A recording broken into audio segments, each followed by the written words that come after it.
Hi hello ನಮಸ್ಕಾರ, welcome back to the channel. ಇವತ್ತಿನ ವಿಡಿಯೋದಲ್ಲಿ ನಾವು ಮಾತಾಡ್ತಾ ಇರೋ ಟಾಪಿಕ್ ಪ್ರೆಗ್ನೆನ್ಸಿ ಸಿಂಪ್ಟಮ್ಸ್. ಅಂದ್ರೆ ನಾವು ಪ್ರೆಗ್ನೆಂಟ್ ಆಗಿದ್ದೀವಿ ಅಂತ ನಮ್ಮ ಬಾಡಿ ಯಾವೆಲ್ಲ ಸಿಗ್ನಲ್ಸ್ ಕೊಡುತ್ತೆ, ಆರ್ ಅರ್ಲಿ ಪ್ರೆಗ್ನೆನ್ಸಿ ಹೇಗಿರುತ್ತೆ ಅಂತ. ಈ ವಿಡಿಯೋನ ಕಂಪ್ಲೀಟ್ ಆಗಿ ನೋಡಿ, ಯಾಕಂದ್ರೆ ಕೆಲವೊಂದು ಸಿಂಪ್ಟಮ್ಸ್ ನಾರ್ಮಲ್ ಪೀರಿಯಡ್ಸ್ ತರನೇ ಇರ್ಬೋದು, ಸೊ ಕನ್ಫ್ಯೂಷನ್ಸ್ ಕೂಡ ಆಗ್ಬಹುದು. Let's get started. Most common symptom ಅಂದ್ರೆ ಪೀರಿಯಡ್ಸ್ ಮಿಸ್ ಆಗೋದು. ಈ ಮಂತ್ ನಾನು ಪೀರಿಯಡ್ಸ್ ಆಗಿಲ್ಲ ಅಪ್ಪ, ಹಾಗಾದ್ರೆ ಪ್ರೆಗ್ನೆಂಟಾ ಅಂತ ಕನ್ಫ್ಯೂಷನ್ಸ್ ಆಗಬೇಡಿ. ಬಿಕಾಸ್ ಸಮ್ಟೈಮ್ಸ್ ಸ್ಟ್ರೆಸ್ ಮತ್ತೆ ಹಾರ್ಮೋನ್ ಇಂಬ್ಯಾಲೆನ್ಸ್ ಇಂದ ಕೂಡ ಪೀರಿಯಡ್ಸ್ ಮಿಸ್ ಆಗೋ ಚಾನ್ಸಸ್ ಜಾಸ್ತಿ ಇರುತ್ತೆ. Next symptoms morning sickness. ಇದು ಮಾರ್ನಿಂಗ್ ಅಲ್ಲೇ ಬರ್ಬೇಕಂತ ಏನಿಲ್ಲ, ಡೇ ಟೈಮಲ್ಲಿ ಯಾವಾಗ ಬೇಕಾದ್ರೂ ಬರ್ಬೋದು. ಇದು ಸ್ಟಾರ್ಟ್ ಆಗೋದು 5th and 6th ವೀಕಿಂದ ಸ್ಟಾರ್ಟ್ ಆಗುತ್ತೆ. 3rd ಮಂತಲ್ಲಿ ಸ್ಟಾಪ್ ಆಗುತ್ತೆ. ಇನ್ನು ಕೆಲವರಿಗೆ ಕಂಟಿನ್ಯೂ ಕೂಡ ಆಗ್ಬೋದು. Next symptoms breast changes. ನಮ್ಮ ಬ್ರೆಸ್ಟ್ ಅಲ್ಲಿ ತುಂಬಾ ತರ ಚೇಂಜಸ್ ಆಗುತ್ತೆ. ಲೈಕ್ ಟೆಂಡರ್ನೆಸ್ ಆಗಿರ್ಬೋದು, ಸ್ವೆಲ್ಲಿಂಗ್ ಆಗಿರ್ಬೋದು, ನಿಪ್ಪಲ್ ಡಾರ್ಕ್ ಆಗೋದಾಗಿರ್ಬೋದು, ಟಚ್ ಮಾಡಿದ್ರೆ ಸ್ವಲ್ಪ ಪೇನ್ ಅನ್ಸುತ್ತೆ, and nipple surrounding full bubbles ತರ ಫಾರ್ಮ್ ಆಗೋದಕ್ಕೆ ಸ್ಟಾರ್ಟ್ ಆಗುತ್ತೆ. Next symptoms extreme tiredness. ಸ್ವಲ್ಪ ಕೆಲಸ ಮಾಡಿದ್ರು ಕೂಡ ಅಂಡ್ ಸ್ಟೆಪ್ಸ್ನ ಹತ್ತಿ ಇಳಿದ್ರು ಕೂಡ ಎಕ್ಸ್ಟ್ರೀಮ್ ಟೈರ್ಡ್ನೆಸ್ ತರ ಫೀಲ್ ಆಗೋ ತರ ಆಗುತ್ತೆ. ನೆಕ್ಸ್ಟ್ ಸಿಂಪ್ಟಮ್ಸ್ ಬಂದು ಮೂಡ್ ಸ್ವಿಂಗ್ಸ್. ನಮ್ಮ ಪೀರಿಯಡ್ಸ್ ಅಲ್ಲಿ ಯಾವ ತರ ನಮ್ಮ ಮೂಡ್ಸ್ ಇರುತ್ತೆ ಅದೇ ತರ ಸೇಮ್. ಇರಿಟೇಷನ್ ಆಗೋದು, ಕೋಪ ಬರೋದು, ಸುಮ್ಮನೆ ಅಳಬೇಕು ಅಂತ ಅನ್ಸೋದು, ಇದೆಲ್ಲನೂ ಆಗುತ್ತೆ.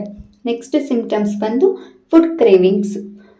ನನಗೆ ಅದು ತಿನ್ನಬೇಕು, ಇದು ತಿನ್ನಬೇಕು, ಏನಾದರೂ ಸ್ಪೆಸಿಫಿಕ್ ಐಟಮ್ಸ್ ಕೆಲವ್ರಿಗೆ ತಿನ್ನಬೇಕು ಅಂತ ಅನಿಸುತ್ತೆ. ಇನ್ನು ಕೆಲವರಿಗೆ ಅಮ್ಮನ ಕೈ ರುಚಿ ತಿನ್ನಬೇಕು ಅನಿಸುತ್ತೆ, ಇಲ್ಲ ಅಕ್ಕ ಮಾಡೋ ಅಡುಗೆ ಇಷ್ಟ ಆಗುತ್ತೆ, ಅದನ್ನು ತಿನ್ನಬೇಕು ಅಂತಲೂ ಅನಿಸುತ್ತೆ.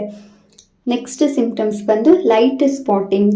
ಅಂದರೆ ಈ ಮಂತ್ ನೀವು ಪೀರಿಯಡ್ಸ್ ಆಗಿರ್ತೀರ, ಇನ್ನೊಂದು 15 days ಆದಮೇಲೆ ನಿಮಗೆ ಸ್ಪಾಟಿಂಗ್ ಸ್ಟಾರ್ಟ್ ಆಗುತ್ತೆ. ಲೈಟ್ ಪಿಂಕ್ ಅಥವಾ ಬ್ರೌನ್ ಕಲರ್ ಸ್ಪಾಟ್ ಆಗೋದಕ್ಕೆ ಚಾನ್ಸಸ್ ಇರುತ್ತೆ ಕೆಲವೊಬ್ರಿಗೆ. ಆ್ಯಂಡ್ ನೆಕ್ಸ್ಟ್ ಸಿಂಪ್ಟಮ್ಸ್ ಬಂದು ಗಿಡ್ಡಿನೆಸ್ ಆರ್ ವೀಕ್ನೆಸ್. ಏನೋ ಕೆಲಸ ಮಾಡ್ತಾ ಇರ್ತೀರ, ಸಡನ್ನಾಗಿ ತಲೆ ಸುತ್ತೋದು ಅಥವಾ ಸಿಕ್ಕಾಪಟ್ಟೆ ವೀಕ್ ಅಂತ ಅನಿಸೋದು, ಆ ಥರ ಕೂಡ ಕೆಲವೊಬ್ರಿಗೆ ಫೀಲ್ ಆಗುತ್ತೆ. ನೆಕ್ಸ್ಟ್ ಸಿಂಪ್ಟಮ್ಸ್ ಬಂದು ಸೆನ್ಸ್ ಆಫ್ ಸ್ಮೆಲ್. ನಿಮ್ಮ ನೋಸ್ ಎಷ್ಟರ ಮಟ್ಟಿಗೆ ಸೆನ್ಸಿಟಿವ್ ಆಗಿರುತ್ತೆ ಅಂದರೆ ಅಷ್ಟರ ಮಟ್ಟಿಗೆ ಸೆನ್ಸಿಟಿವ್ ಆಗಿರುತ್ತೆ. ಲೈಕ್ ಪರ್ಫ್ಯೂಮ್ ಸ್ಮೆಲ್ ಆಗಿರ್ಬೋದು, ಇಲ್ಲ ಪ್ರೆಷರ್ ಕುಕ್ಕರ್ ಸ್ಮೆಲ್ ಆಗಿರ್ಬೋದು, ಫ್ಲವರ್ ಸ್ಮೆಲ್ ಆಗಿರ್ಬೋದು, ತುಂಬ ಟಾಲರೇಟ್ ಮಾಡೋಕ್ಕಾಗೋದಿಲ್ಲ. ಆ ಥರ ನಿಮಗೆ ಅಷ್ಟು ಸೆನ್ಸಿಟಿವ್ ಆಗೋಗುತ್ತೆ nose. And last but not least symptoms ಅಂದರೆ ಪೀರಿಯಡ್ಸ್ ಆಗೋ ಥರನೇ ಸಿಂಪ್ಟಮ್ಸ್. ಅಂದರೆ ಸ್ಟಮಕ್ ಪೇಯ್ನ್ ಬರೋದು, ಕ್ರ್ಯಾಂಪ್ಸ್ ಮತ್ತು ಲೆಗ್ ಪೇಯ್ನ್ಸ್ ಬರೋದು, ಇಲ್ಲ ಅಂದರೆ ಬ್ಯಾಕ್ ಪೇಯ್ನ್, ಕೆಲವೊಬ್ರಿಗೆ ಲೋ ಬ್ಯಾಕ್ ಪೇಯ್ನ್ ಬರೋದು. ಇನ್ನೇನು ಪೀರಿಯಡ್ಸ್ ಆಗೋಗ್ತೀವಪ್ಪ ಅಂತ ನಾಳೆನೋ ನಾಡಿದ್ದು ಅಂತ ಅನಿಸುತ್ತೆ, ಬಟ್ ಪೀರಿಯಡ್ಸ್ ಆಗಿರಲ್ಲ. ಇದು ಒಂದು ಕಾಮನ್ ಸೈನ್ ಅಂತಲೇ ಹೇಳ್ಬೋದು. ಆ್ಯಂಡ್ ಇಂಪಾರ್ಟೆಂಟ್ ನೋಟ್ ಏನಂದರೆ ಎಲ್ಲ ವುಮೆನ್ಸ್ಗೂ ಸೇಮ್ ಸಿಂಪ್ಟಮ್ಸ್ ಬರಬೇಕು ಅಂತ ಏನಿಲ್ಲ. ಕೆಲವರಿಗೆ ಇದರಲ್ಲಿ ಕೆಲವೊಂದು ಸಿಂಪ್ಟಮ್ಸ್ ಬರ್ಬೋದು, ಇನ್ನು ಕೆಲವರಿಗೆ ಯಾವುದೇ ಸಿಂಪ್ಟಮ್ಸ್ ಇಲ್ದಲೇ ಹೆಲ್ತಿ ಪ್ರೆಗ್ನೆನ್ಸಿ ಕೂಡ ಆಗಿರ್ಬೋದು.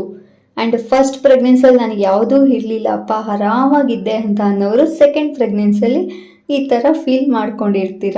ಈ ಥರ ಸಿಂಪ್ಟಮ್ಸ್ ಆಗಿರುತ್ತೆ. ಆ್ಯಂಡ್ ಫಸ್ಟ್ ಪ್ರೆಗ್ನೆನ್ಸಿಲಿ ಆಗಿರೋರಿಗೆ ಸೆಕೆಂಡ್ ಪ್ರೆಗ್ನೆನ್ಸಿಯಲ್ಲಿ ಏನೂ ಇಲ್ಲದೆ ಇರೋ ಕೂಡ ಚಾನ್ಸಸ್ ಇರುತ್ತೆ.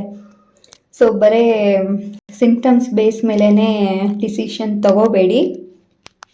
ಪ್ರೆಗ್ನೆನ್ಸಿ ಏನಾದರೂ ಡೌಟ್ ಇದ್ದರೆ ಪ್ರೆಗ್ನೆನ್ಸಿ ಟೆಸ್ಟ್ ಮಾಡಿ ಆ್ಯಂಡ್ ಡಾಕ್ಟರ್ನ ಕನ್ಸಲ್ಟ್ ಮಾಡಿ.